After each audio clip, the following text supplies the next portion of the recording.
I heard my father's voice before I saw his face. Get out of my house. I do not need a sick daughter. I was 15 years old, standing in our living room in my pajamas, shivering even though the heat was on. My sister Emma stood behind him, her face buried in her hands, sobbing like her heart was breaking. My mother sat on the couch, pale and silent, staring at me like I was a stranger. Outside, thunder cracked so loud it shook the windows. Rain hammered against the roof of our house in Portland, Oregon, the kind of storm that makes you want to stay inside where it's warm and safe. But I wasn't safe. Not anymore. Because my sister had just told the biggest lie of her life, and everyone believed her. Everyone except me. My name is Nancy, and up until that night, I thought I had a normal family. Not perfect, nobody's family is perfect, but normal. Stable. The kind of family that ate dinner together most nights and went to the coast every summer for a week. We lived in a 2-story house in a quiet neighborhood in Portland. My dad, Michael, was a high school history teacher. Stern, structured, the kind of man who believed in rules and consequences and doing the right thing even when it was hard. My mom, Susan, worked as a nurse at the local hospital.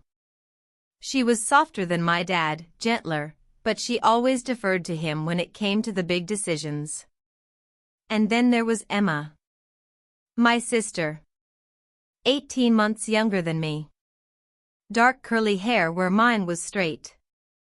Brown eyes where mine were hazel. We looked nothing alike, but everyone said we acted like twins when we were little, finishing each other's sentences, making up games only we understood, defending each other against anyone who tried to come between us. That changed when we got to middle school. Emma struggled. She didn't make friends easily. Her grades slipped. She got anxious in crowds, clingy at home. My parents started spending more and more time focused on her, therapy appointments, school meetings, late-night conversations behind closed doors that I wasn't invited to. I understood. I really did. Emma needed them more than I did. So I took care of myself. I got good grades. I made the track team. I stayed out of trouble. I became the easy daughter, the one they didn't have to worry about. But somewhere along the way, Emma started resenting me for it. If this is hitting home, drop a comment and tell me where you're watching from. Because what comes next is going to shock you. It started with a boy named Jason. Jason was a junior at our high school, tall, athletic, the kind of guy who smiled at everyone and made it seem genuine. He was in my biology class, and we'd been partnered up for a project on cellular reproduction. We spent 2 weeks working together in the library after school, and yeah, I liked him. I liked the way he made jokes when the science got boring, the way he actually listened when I talked. Emma knew I liked him. I'd told her one night when we were both supposed to be asleep, whispering across the dark space between our beds the way we used to when we were kids. Do you think he likes me back? I'd asked. She'd been quiet for a long time. Then she'd said, maybe. I don't know. That should have been my first warning. 2 weeks later, Jason asked Emma to the spring dance. She said yes. I found out when I saw her showing my mom the dress she'd picked out, pale blue, strapless, the kind of dress that made her look older than 14. My mom was beaming, excited in a way I rarely saw anymore. Nancy, isn't this wonderful? My mom said when she saw me in the doorway. Emma has a date to the dance. I forced a smile. Yeah. Wonderful. Emma looked at me over my mom's shoulder. And for just a second, I saw something cold flicker across her face. Something that looked like triumph. The dance was on a Saturday night in April. I didn't go. I told my parents I had too much homework, but really, I just couldn't stand the thought of watching Emma dance with Jason, knowing she'd only said yes to hurt me. I stayed home and watched movies in my room. My parents went out to dinner, trusting us to be responsible. Emma left for the dance at 7, looking beautiful and happy and nothing like the sister who used to tell me all her secrets. She came home at 11. I heard the front door open and close. Heard her footsteps on the stairs. Then I heard something else, a sound I couldn't quite place. A kind of gasping, strangled noise. I opened my bedroom door and found Emma standing in the hallway, her dress torn at the shoulder, her makeup smeared, her whole body shaking. Emma? I stepped toward her. What happened? Are you okay? She looked at me with wild eyes. Stay away from me. What? Emma, what's wrong? Just stay away. She went into her room and slammed the door. I stood there in the hallway, my heart pounding, trying to figure out what had just happened. Should I go after her? Should I call my parents? Should I? Before I could decide, I heard her door open again. She came out holding her phone, tears streaming down her face. Emma. I'm calling Mom and Dad, she said, her voice shaking. I'm telling them what you did. My blood went cold. What I did? Emma, I've been home all night. I haven't done anything. But she was already dialing. My parents came home 20 minutes later. My dad's face was dark with rage before he even walked through the door. My mom looked stricken, her hand pressed to her mouth. Emma was sitting on the couch, wrapped in a blanket, still crying. She'd changed out of her dress and into sweatpants and an old hoodie. She looked small and fragile and completely broken. I stood in the doorway to the living room, my stomach churning with dread. Sit down, my father said to me, his voice like iron. I sat. My mother sat beside Emma, her arm around her shoulders. My father stood in front of me, his arms crossed, his jaw tight. Emma told us what you did, he said. I blinked. What I did? Dad, I haven't. Don't lie to me, Nancy. I'm not lying. I don't even know what she's talking about. Emma's voice came out small and broken. You sent Jason those texts. You pretended to be me. You told him to meet me, in the parking lot after the dance. And when he got there. She trailed off, dissolving into tears again. My mother's face crumpled. Oh, sweetheart. I stared at Emma, my mind racing. That's not true. Emma, why are you saying this? I didn't send anyone anything. Jason showed me the texts, Emma sobbed. From my number.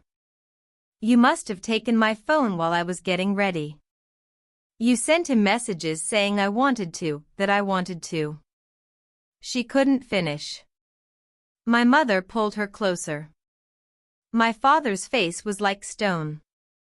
Jason thought Emma was asking him to meet her. But when he got there, she was confused. Scared. He said she started crying and ran away.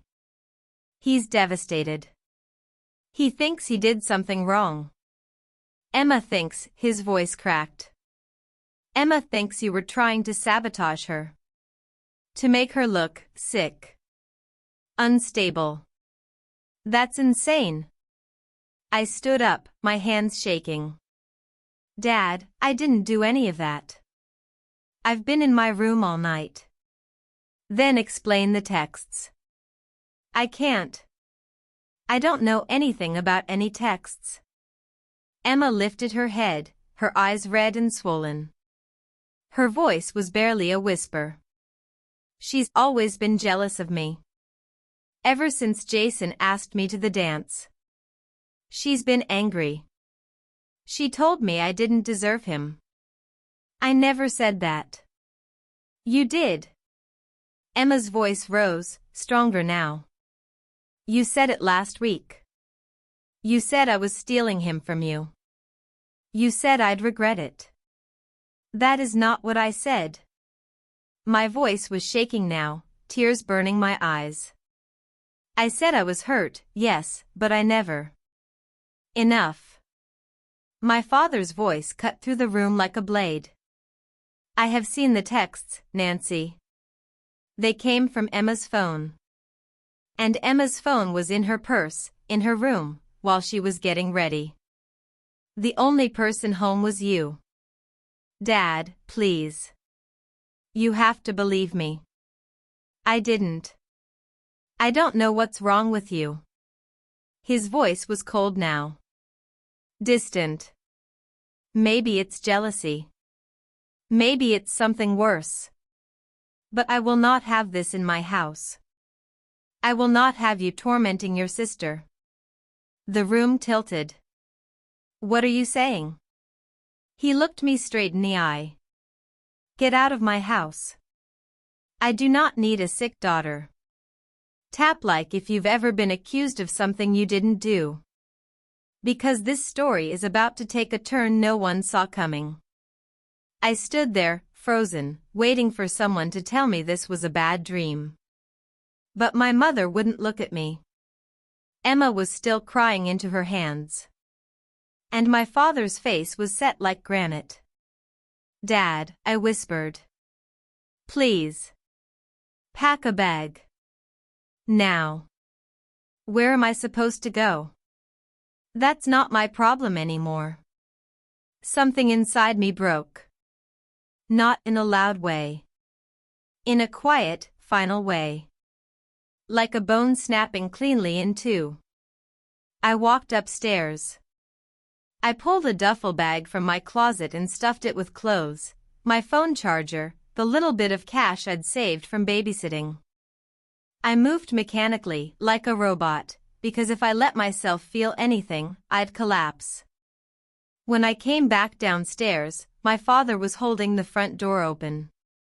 The storm was raging outside, wind howling, rain coming down in sheets, lightning turning the sky white every few seconds. Dad. My voice cracked. Please don't do this. He didn't answer. Didn't even look at me. I walked past him, out onto the porch. The cold hit me like a slap. Behind me, I heard Emma's voice, soft and trembling. I'm sorry, Nancy. I turned around. She was standing in the doorway now, her face pale in the porch light. No, you're not, I said quietly. And then I walked into the storm. I didn't have a plan. I didn't have anywhere to go.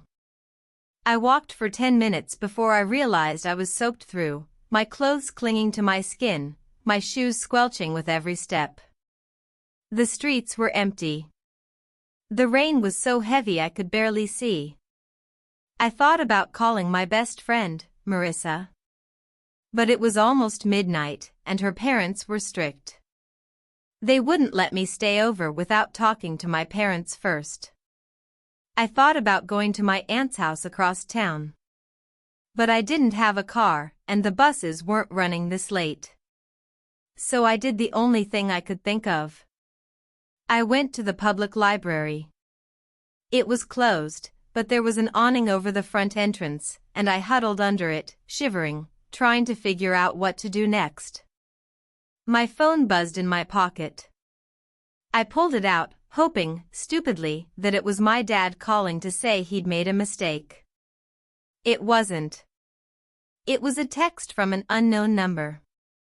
I'm sorry. I didn't think he'd actually kick you out. Emma.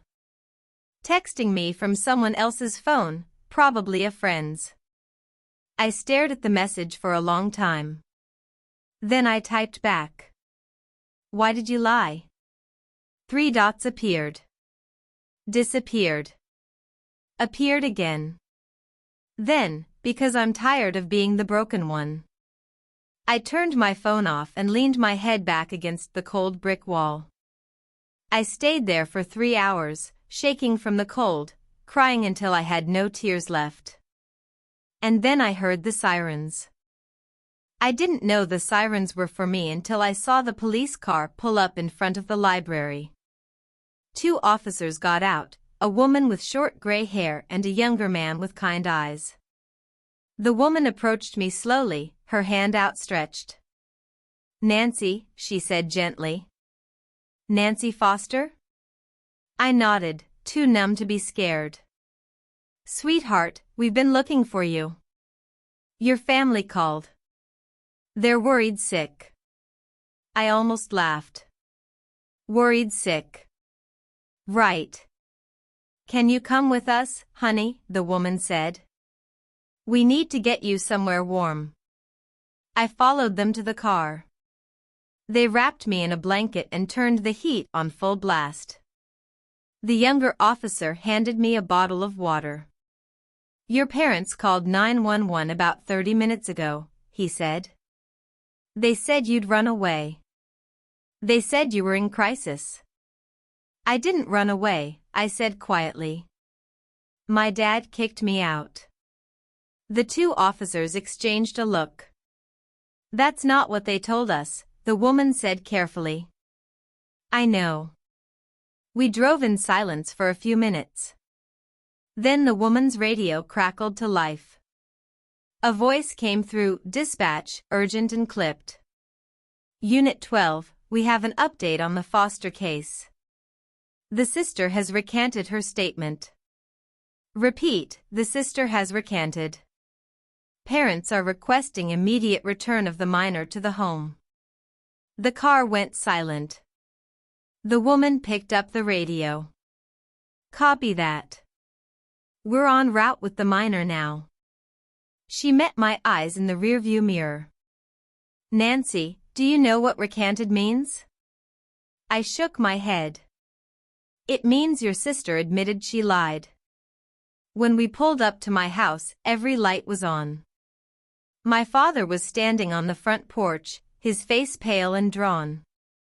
My mother was beside him, clutching a tissue, her eyes swollen from crying. Emma was sitting on the front steps, her head in her hands. The officers walked me to the door. My father tried to reach for me, but I stepped back. "Nancy," his voice broke. "Don't." The female officer put a hand on my shoulder. "Mr. Foster, we're going to need to have a conversation. But first, I think your daughter deserves an explanation." My father looked at Emma. "Tell her." Emma lifted her head. Her face was blotchy and red, her eyes empty. "I lied," she whispered. "I made it all up. The texts.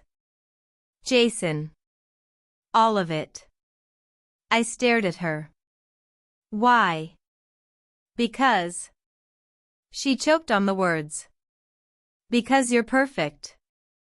You're smart and pretty and everyone loves you and I'm just the broken one. The one everyone has to worry about. I wanted you to know what it felt like. To be thrown away," I finished. She nodded, sobbing now. "Comment if you've ever been betrayed by someone you trusted. Because the hardest part is still ahead." The officers left after taking statements from everyone. They gave my parents a stern lecture about parental responsibility and mandatory reporting. They told Emma that filing a false report was a crime, and that if she were older, she could be charged. Then they left us alone. My father tried to apologize. He said he'd reacted in anger, that he'd been trying to protect Emma, that he'd made a terrible mistake. My mother cried and begged me to forgive them. Emma sat on the stairs and said nothing. I looked at all 3 of them and felt, nothing. I need to sleep, I said. We'll talk tomorrow. But I didn't sleep. I lay in my bed, staring at the ceiling, replaying everything that had happened. The look on my father's face when he told me to get out. The 3 hours I spent in the rain, believing my own family had abandoned me. The text from Emma, because I'm tired of being the broken one. And I realized something. This wasn't over. Not for me. I gave it a week. A week of tense silences and awkward apologies. A week of my father trying to make it up to me with special dinners and offers to drive me anywhere I wanted to go. A week of my mother hovering, watching me like I might shatter at any moment. A week of Emma avoiding me completely. On the 7th day, I made a decision. I called my Aunt Laura. She lived in Seattle, about 3 hours north. She was my mom's older sister, single, no kids, worked as a software engineer for a big tech company. We'd always gotten along. She was the cool aunt who sent me birthday money and didn't ask too many questions. Nancy, she said when she answered. Hey, kiddo. Everything okay? No, I said. Can I come stay with you for a while? There was a pause. What happened? I told her everything. The lie. The storm. The 3 hours outside. The confession. When I finished, she was quiet for a long time. Then she said, pack your things. I'll be there tomorrow. My parents didn't take it well. My father tried to forbid it. He said I was being dramatic, that families work through things, that running away wouldn't solve anything. I'm not running away, I said calmly. You kicked me out. You told me you didn't need a sick daughter. Well, congratulations. Now you don't have one. My mother begged. She said she couldn't lose me, that we needed time to heal as a family. We're not a family anymore, I said. Not after what happened. Emma stood in the doorway to her room, watching. She looked smaller somehow. Younger. Nancy, she said quietly. I'm sorry. I looked at her for a long moment. I know you are. But sorry doesn't fix this. Aunt Laura arrived the next morning. She helped me pack the rest of my things, clothes, books, my laptop, the few things that mattered. My parents stood in the driveway, watching us load boxes into her car. My father's face was gray. My mother was crying again. As we pulled away, I looked back one last time. Emma was standing at her bedroom window, her hand pressed against the glass. I turned around and didn't look back again. Subscribe if you want to hear how this story ends. Because 5 years later, everything changed. Living with Aunt Laura was like stepping into a different world. She didn't hover. She didn't treat me like I was fragile. She gave me space and structure and the kind of steady, quiet support I didn't know I needed. I enrolled in a new high school in Seattle. I made new friends. I joined the debate team. I got a part-time job at a bookstore near our apartment. I focused on grades and college applications and building a future that had nothing to do with Portland or my family or the girl I used to be. I talked to my mother once a month. Stiff, formal conversations where she updated me on family news and I gave polite, vague answers about school. My father called less often. I could hear the guilt in his voice every time, but I didn't have the energy to absolve him. Emma sent me a letter 6 months after I left. It was long and rambling and full of apologies. She said she was in therapy. She said she understood why I left. She said she hoped, someday, I could forgive her. I never wrote back. I graduated high school with honors. I got a full scholarship to the University of Washington. I majored in psychology, not because I wanted to fix my family, but because I wanted to understand why people hurt each other. Why sisters betray each other. Why parents choose one child over another. I wanted to understand how to heal from it. And slowly, year by year, I did. I was 20 when I got the call. I was in my apartment near campus, studying for midterms, when my phone rang. It was my mother. "Nancy," she said, her voice shaking. "I need you to come home. It's Emma." My stomach dropped. "What happened?" "She tried to," my mother's voice broke. "She tried to hurt herself. She's in the hospital. She's asking for you." I sat down heavily on my bed. "Mom. Please, Nancy. I know I have no right to ask. But she needs you. We all need you." I closed my eyes. I thought about the girl who'd lied to get me thrown out. The girl who'd watched me walk into a storm and did nothing to stop it. And then I thought about the girl who'd pressed her hand against the window as I drove away. The girl who'd spent 5 years in therapy trying to untangle the mess inside her head. "I'll be there tomorrow," I said. Emma looked tiny in the hospital bed. Her wrists were bandaged. Her face was pale. She looked up when I walked in, and her eyes filled with tears. "Nancy," she whispered. "You came." I sat down in the chair beside her bed. "Mom called. I didn't think you would. After everything." "I'm not here to forgive you," I said quietly. "I'm here because you're my sister. And because I know what it's like to feel like you don't matter." She started crying then.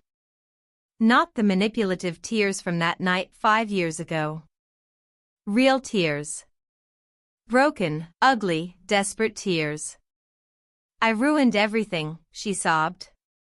"I ruined your life. I ruined our family. And I can't fix it. I don't know how to fix it." I reached out and took her hand. "You don't fix it by hurting yourself, Emma. You fix it by living. By getting better. By becoming someone you can be proud of." "But you hate me." I thought about that for a long moment. Did I hate her? 5 years ago, yes. Absolutely. But now? "I don't hate you," I said finally. "I'm angry. I'm hurt. But I don't hate you. And I don't want you to die." She squeezed my hand. "I'm so sorry, Nancy. For everything." "I know." We sat there in silence for a while. Then I said, "Emma, I need you to promise me something." "Anything." "Promise me you'll keep going to therapy. Promise me you'll do the work. Not for me. Not for Mom or Dad. For you." She nodded. "I promise." If this story is hitting you hard, drop a like and let me know you're here. Because the ending might surprise you. I didn't move back to Portland. I finished college in Seattle. I stayed close to Aunt Laura, who'd become more of a mother to me than my own mom in a lot of ways. But I started visiting. Once every few months at first. Then more often. Emma got better. Slowly. She went to intensive therapy. She took her medication. She started community college and worked part-time at a veterinary clinic. She sent me updates, not asking for forgiveness, just keeping me in her life in small, steady ways. My father and I had a long conversation about a year after the hospital incident. He apologized, really apologized, not the defensive, excuse-laden apology from before. He said he'd failed me. That he'd let his fear for Emma cloud his judgment. That he'd chosen wrong and he'd have to live with that for the rest of his life. I didn't tell him it was okay. Because it wasn't. But I told him I was willing to try to rebuild something. Not what we had before. But something new. Something based on honesty instead of assumptions. My mother took longer to forgive. Not because she didn't apologize, but because her guilt was so heavy she could barely look at me without crying. Eventually, I had to tell her that her guilt wasn't helping anyone. That if she really wanted to make things right, she needed to stop punishing herself and start being present. It took years. Therapy for all of us. Hard conversations. Setbacks. Moments where I wanted to walk away again and never come back. But we kept trying. Emma got married last year. To a quiet, kind man named David who worked as a teacher and loved her exactly as she was. The wedding was small, just family and close friends, at a little venue outside Portland with string lights and wildflowers everywhere. Emma asked me to be her maid of honor. I said yes. Not because I'd forgotten what happened. Not because the hurt had magically disappeared. But because I'd learned something important over the years. Healing doesn't mean erasing the past. It means learning to carry it without letting it destroy you. The night before the wedding, Emma and I sat on the back porch of our parents' house, drinking wine and watching the stars. Do you ever think about that night? Emma asked quietly. All the time, I said. I think about it every day. She looked down at her hands. I think about the girl I was. The things I did. And I don't recognize her anymore. Good, I said. You shouldn't. She looked at me, her eyes shining. I don't deserve you, Nancy. I don't deserve your forgiveness or your presence in my life. But I'm so grateful for it. Every single day. I leaned my head on her shoulder. You're my sister, Emma. I don't have to deserve family. I just have to choose it. She started crying again. But this time, I cried too. If you'd asked me at 15 whether I'd ever forgive my family, I would have said no. Absolutely not. Never. But life isn't that simple. Here's what I learned. Betrayal doesn't define you. How you respond to it does. I learned that forgiveness isn't about forgetting. It's about releasing the hold the past has on your future. It's about deciding that the person who hurt you doesn't get to control your story anymore. I learned that family is complicated. That people can fail you catastrophically and still deserve the chance to do better, if they actually do the work. I learned that some relationships can be rebuilt. Not restored, but rebuilt. Into something different. Something stronger, maybe. Or at least something honest. And I learned that the girl who walked into that storm 5 years ago, cold and alone and convinced she was worthless, was stronger than she ever knew. Because I didn't just survive. I thrived. I built a life I'm proud of. I became a therapist specializing in family trauma. I help other kids who've been thrown away, betrayed, told they're too broken to love. And I tell them the same thing I wish someone had told me that night: you are not what they said you were. You are not the lie. You are not the mistake. You are the person who survives. Who rebuilds. Who refuses to let the worst moment define the rest of your life. My name is Nancy. I was kicked out at 15 because of a lie my sister told. My father said he didn't need a sick daughter. But I wasn't the sick one. And I proved it by living. If this story meant something to you, drop a comment below and tell me where you're watching from. Share this with someone who needs to hear it. And remember, the people who throw you away don't get to decide your worth. You do.